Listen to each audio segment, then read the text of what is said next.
Welcome to the Dad Show podcast. How y'all doing? Today is part 2. I thought providing was my number one thing. I had to be the provider. I had to hustle and provide, and I did. You know, like I pat myself on the back, man. I worked hard. I worked all the time. We were doing well financially, but it turns out that wasn't what mattered most to Rachel.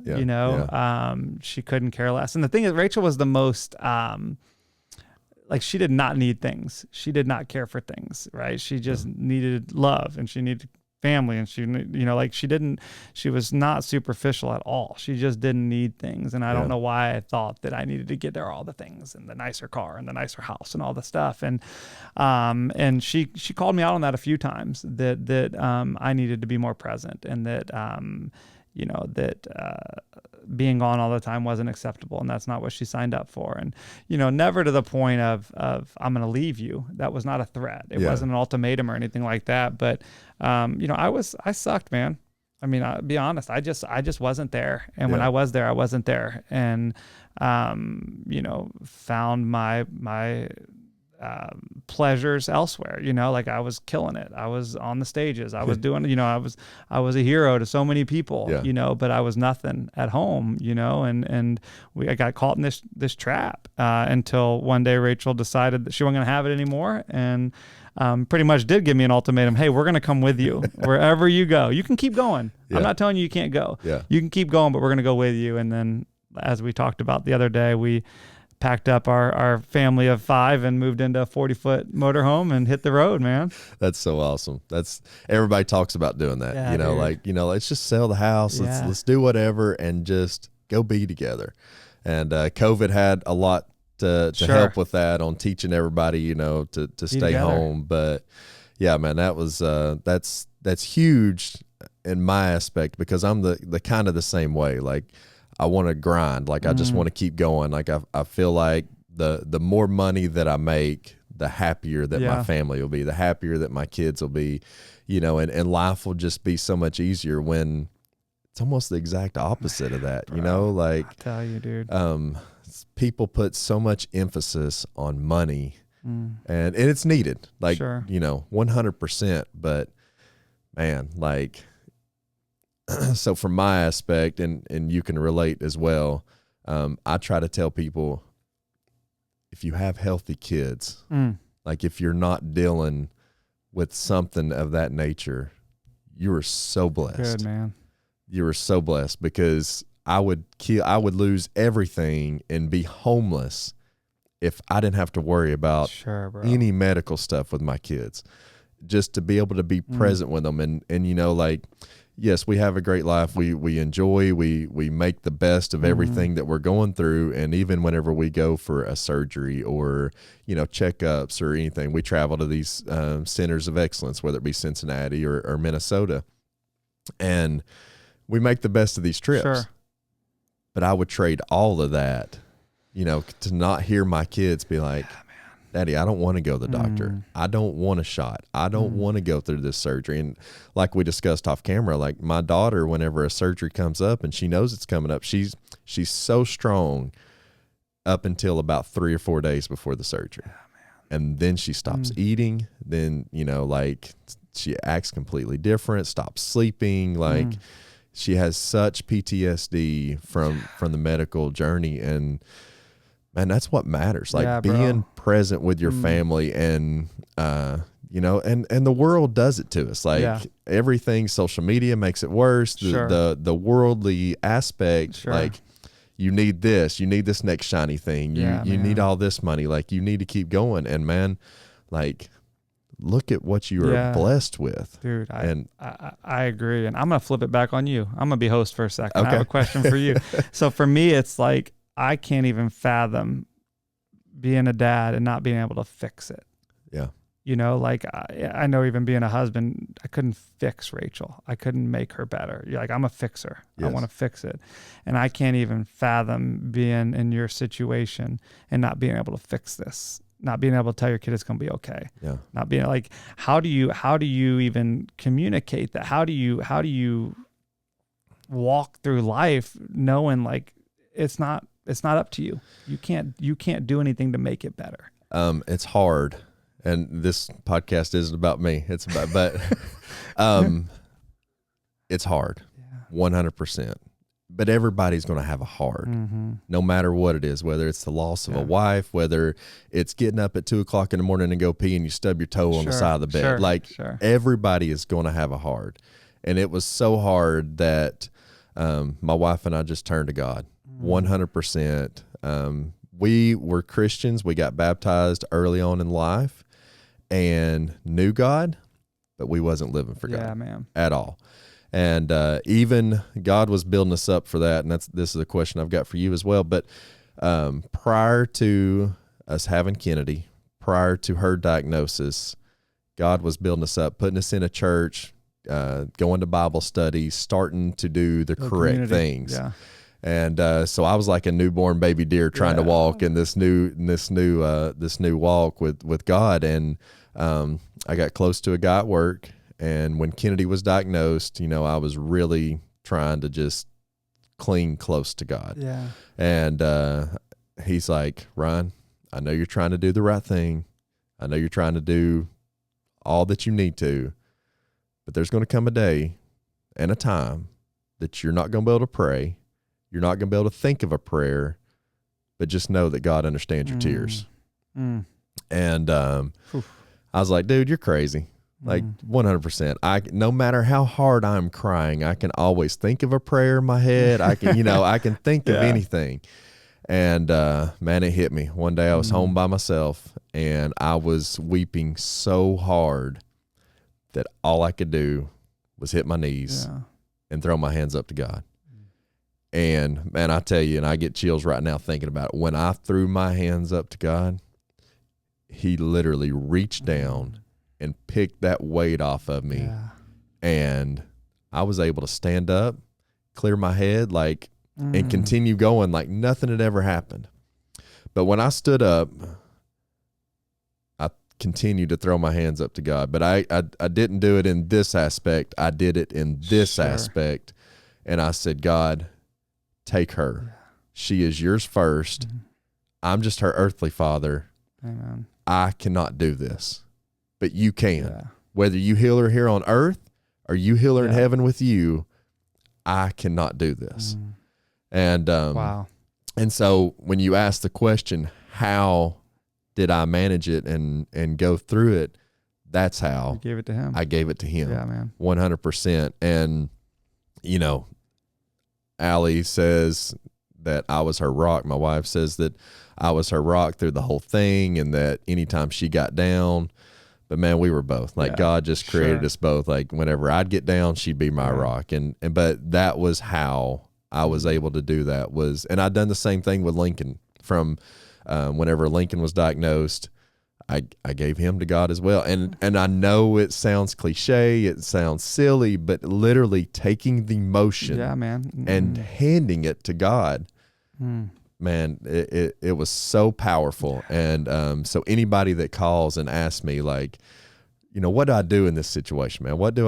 How do I manage this? Whatever medical diagnosis, I'm like, hand it to God. And it sounds silly. Take your hands and make that motion. That's so man, that's appreciate you asking that question. Well, thank you for sharing that. No, I think thank you. In a similar place, with Rachel not being able to fix it. I remember a friend of mine telling me, this surprised you and it surprised her family and it surprised all her friends. It didn't surprise our father. Yeah, None of this is a surprise to him. Yeah. He's got this. Yes. And you can't fix it. And it's okay to let that go, because this is not a surprise. And none of this that's happening around us is a surprise to him. And that was nice for me to hear. I needed to hear yeah, man, this wasn't part of my plan. Yes. But it was his. Yeah, exactly. He wasn't like, oops, I forgot that page. Exactly, right. And that anything that happens now, it's like, oh, that's part of it, man. Yes. 100%. So spoiler alert, Rachel was diagnosed with cancer. And you went through the medical journey with her. Do you feel there was any time, just like I expressed, God building us up, sending us, getting us in church, was there a time now that you can look back through everything and see yes, God, you were building me up at that point in time. Yeah, man. 100 thousands of times. But man, living in the RV alone was a big. So before Rachel got diagnosed, about a year after we finished our RV journey, we did the year in the RV. Okay.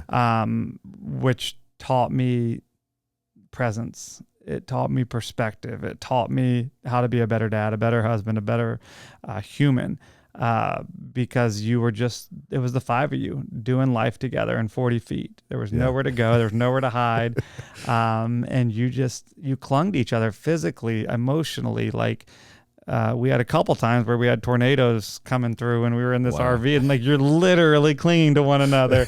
and God, again, it wasn't a surprise to him what was the next season was about to look like. Yeah, and so I went from this completely absent human, to anyone that really mattered, to just showing up and learning through this 40 feet of living how to be better, and having my kids be able to call me out and my wife be able to call me out, and just learning to walk in just full presence. Right. And so, little did I know how bad I would need that come the next season when Rachel got sick, and for 2 years we battled, and then she ended up passing away. But I am so grateful to be able to have just had that year of just us. Yeah. Because we don't get that. We're distracted by all the things. And I had a year of undistraction, really, is what it came down to. And it taught me just so much about what mattered and how to live in presence. Yeah.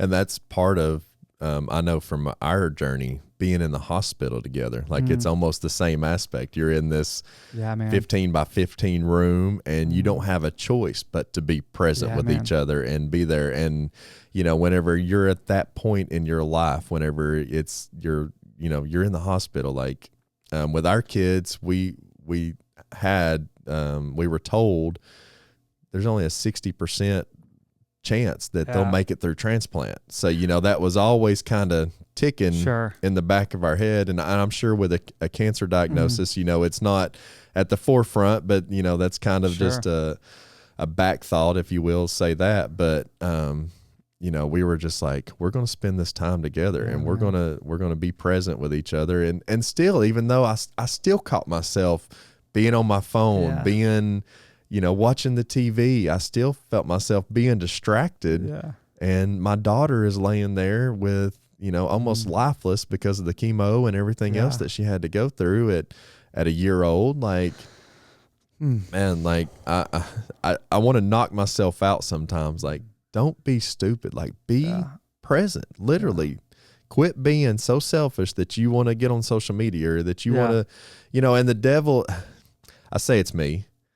The devil is so good at deceiving. Sure. And, he's not going to show up in a big black shadow with red horns and a big pitchfork. Like, he shows up in the smallest ways and then just continues to drag us away and get us distracted. And man, that's so huge of just being present and spending that quality time together. So I recommend everybody go on an RV trip. Yeah, hey, man, listen. The problem is it's not realistic for everybody. Exactly. And that's the thing. It's like, man, it's kind of unrealistic what we did. I was that bad. I needed that, right? But one of Rachel's things I love so much that she would say, I hated when she said it to me, but I love it now, was, I need you here with your whole face. I need you to listen with your whole face, because we're so here. Yes. Right. Yeah. And the kids need to see your eyes. They need to see your whole face. Yeah. I need to see your whole face. And so now that's something I've kind of taken with me. Listen with your whole face. Yes. Because we are a culture that's down, man. I mean, you walk into Starbucks and everybody's down. You look, I was in an airport the other day and everybody's down. Like, nobody is looking up. Nobody's listening with their whole face. And that's one thing I try to do. Like, when I go into a restaurant, and it's kind of funny to me in a way, like when I go to a restaurant and I'm waiting on to-go order or something like that, and you're in the little area that's, everybody's waiting for to go, and everybody is right here in their phone, and I just kind of I laugh at it. Yeah. I keep mine in my pocket, and I'm just like people. And you're the watching. weird one. Yeah, exactly. Who's the weird guy? That's not What, looking is at his his phone dead, Yeah, or did he leave exactly. in His his phone car? must be dead. That's right. That's exactly right. So again, I mean, it's hard, man. It's hard to not be distracted. It is. You know. I agree.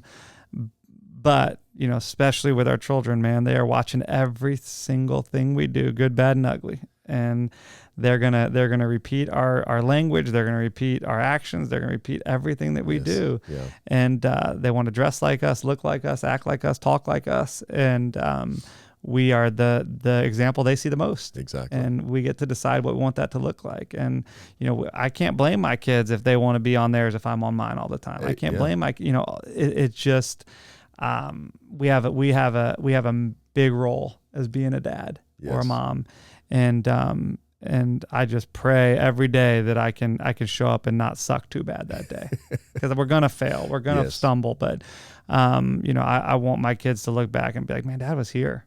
But that's the joy of being a parent too. And even a husband or a wife, like, you're going to fail. Oh, for sure, man. The joy is learning from that, dude. and changing it, and and trying the thing to be is, better. man, kids give so much grace. Yes. Dude, kids they're the most forgiving, and and I'm finding myself often just saying, man, I'm sorry I wasn't there. I'm sorry I didn't show up. I'm sorry I didn't pay attention. I'm sorry, whatever those, and they are so quick to forgive, and on to the next thing, and on to the next thing. But also we need to make sure we are showing up and apologizing and showing gratitude and doing these things that we want our kids to do as well. Yeah, I agree 100%. When y'all were in the hospital, and Rachel was obviously going through her stuff, but your kids were there. Yeah. How did you feel? Because I was able to be mostly present with until Lincoln's diagnosis, and I had to kind of be torn between the two. But how did you feel as far as taking care of Rachel, and but also needing to be the parent, like that? Man, that's a great question. So we spent the last 39 nights of Rachel's life in the hospital. So we checked in not knowing we were checking in for good. So the cancer, she started out with breast cancer. She had beat it about 6 months later. It came back in her spine. She had a backache one night, told me it was back. I said, we are old. My back hurts too. That's not what it is. And it sure enough was, and it spread into her back, and then eventually spread into her brain. Christmas Eve 2019, we were at the mall. We always go see Santa on Christmas Eve, which I don't quite understand, but that's a tradition that my sister and Rachel put into place with all the kids. And Rachel passed out at the mall that night, and we went, so an ambulance came, took her to the hospital Christmas Eve night, and that's when we had found out that it had spread into her brain. Oh. And at that point, it's not going to be good. Yeah. And I remember the doctor coming in, and they gave her they did some blood work and ended up giving her some blood so she could stay on her feet. And I remember the doctor coming in and saying, hey, we don't really need to talk about this today. Y'all need to be where you need to be. You need to get home. Knowing this was going to be our last Christmas. Yeah. And wow. I remember. Had you been told that? No, or this was the first time it kind of became a reality. We knew it was in her spine. We knew it wasn't good. Yeah. This was the time, like, I knew this was it. Yeah. Like, we had one more Christmas, and watching her, I remember that Christmas morning watching her watch the kids. That's all I did. I just watched her watch the kids, and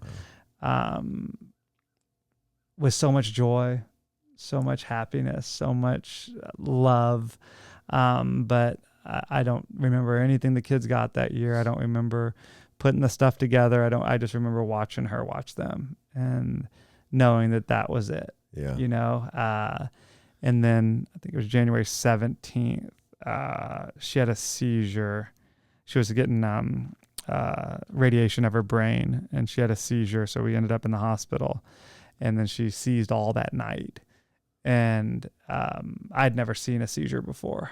Yeah. And to see this on your wife, and you're like, I don't even know what to do with this. Yeah. Like, are we dying? Like, what is, and she kept coming in and out of it and in and out of it. And we said bye that night because we thought we were going to lose her. Everybody flew in. She made it through that night. Had seizures again all the next day. Had one that lasted way too long. And I remember the doctor saying, hey, I can make these stop, but she may not come back.